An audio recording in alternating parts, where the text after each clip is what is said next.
we're back. I think we fucking back to talk about the legend that was my 1985 Toyota Corolla 4-door, front wheel, 4-speed automatic.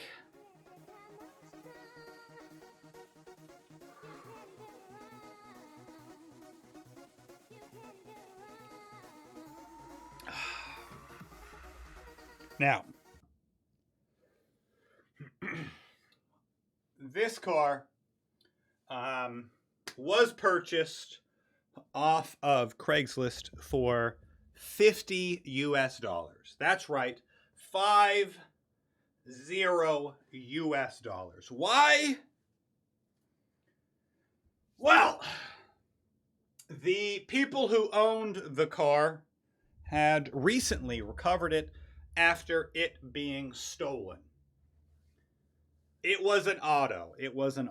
It had been recently recovered after being stolen.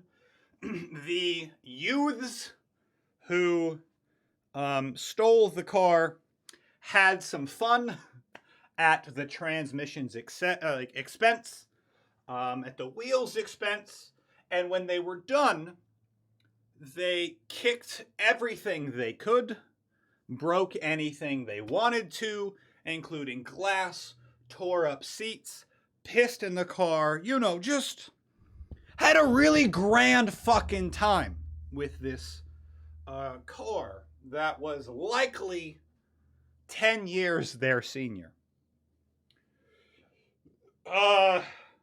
When we got a hold of it, we went to a junkyard.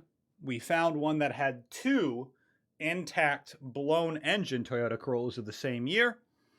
And we grabbed seats, we grabbed glass, and we paid for what we could repair. We repaired what we could ourselves. And suddenly, we've got this relatively intact 1985 Toyota Corolla 4-door. The ignition gets turned on after everything is ready to go. And all of the powdered glass that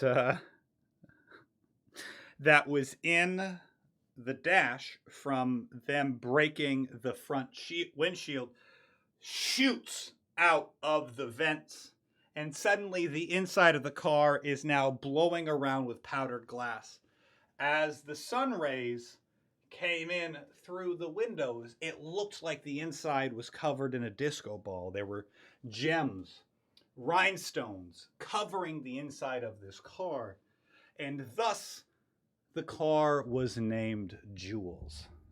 We spent the rest of the day, we left the car running, vacuuming out every 30, 40 seconds. And for like the first week or 2 of driving, we wore goggles and face masks whenever we drove the car, vacuuming it out almost daily.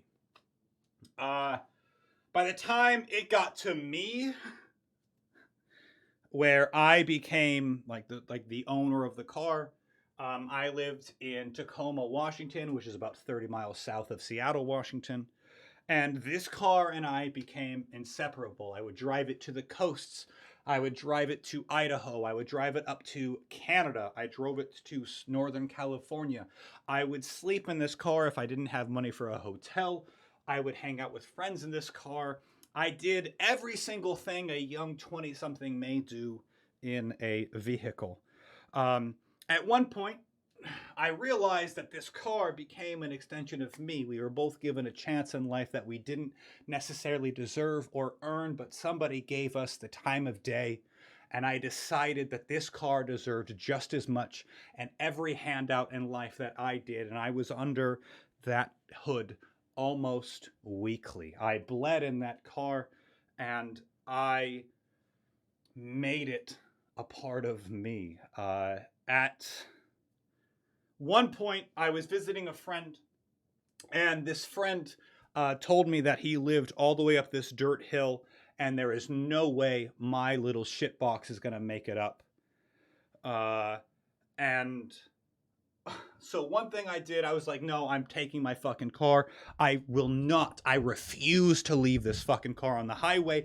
I am getting up that hill. I tore ass down the highway. And I made the turn at the last minute to try and gun up this fucking hill. I got about halfway up before my car started losing traction, and I was going forward in the transmission, but I was going backwards as I slid down this hill as my car lost traction. It's a front-wheel drive car going uphill. You don't have the weight in your advantage. So what I did, I popped that shit in reverse and I rolled back down this hill. I turned around. So on the highway, I turned around and then gunned it up reverse up this hill. The front wheels are spinning the shit. There is fucking rocks going everywhere. I can't see anything. And I'm just fucking reversing up this goddamn hill because now I've got rear-wheel drive. I've got power. I've got weight. I've got torque on my side. And I made this fucking car go up a hill in reverse. I wouldn't leave it anywhere. I was driving home one night. It was probably, yeah, all 85 foot-pounds of torque. All 85 foot-pounds of torque on my side.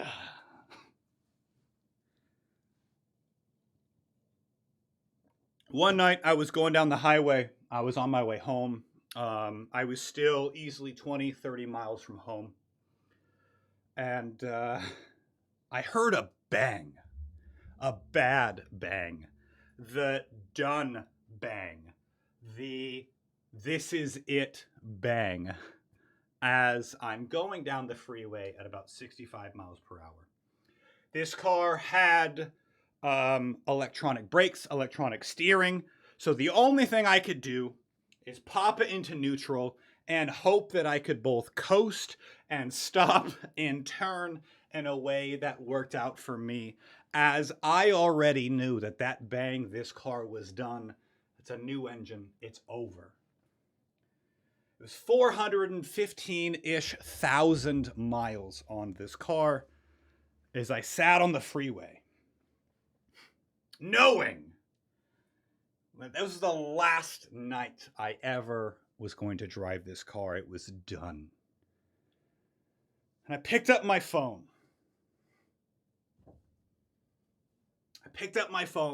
And I went through my contact list. And I scrolled. And my girlfriend's name came up. But as I was looking at the number, as I was reflecting back on our relationship, I realized this is not the number I should call. I'm going to call my friend. And I called a recent friend that I had met at work because I knew she would understand. She had seen me in my space. She had seen me in my area. She knew what I would be going through. And she talked me down as I was crying about, at this point, a 25-year-old car that was broken down on the freeway. She had no idea what was going on, but she listened to me. She hung out. She talked. And she talked as I walked down the freeway. I got to a tow truck. I was able to get the car towed home. And we'll pause there on the... I ditched my girlfriend and I called my friend. And fun fact, that friend I called is now my wife. We've been together 10 plus years at this point, going on 11 years. I called the right person, y'all. I called the woman who would become my wife, the woman who has made so many of my dreams come true. And this car breaking down was the catalyst to me understanding that I was with the wrong person, that somebody else I actually cared about, that I wanted to make happy as can be.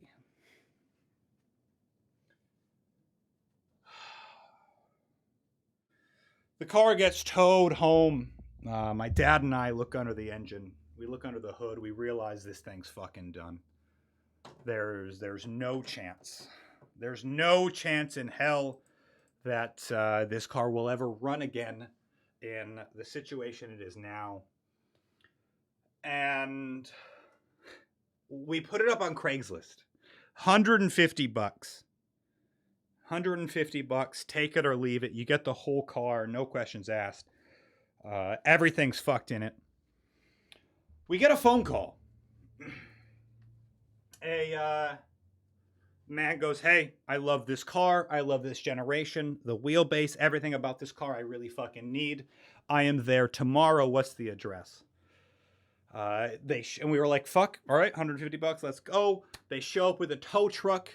I am a fucking wreck watching them pull up, standing next to my dad. They back it up into right next to our garage where Jules is at. And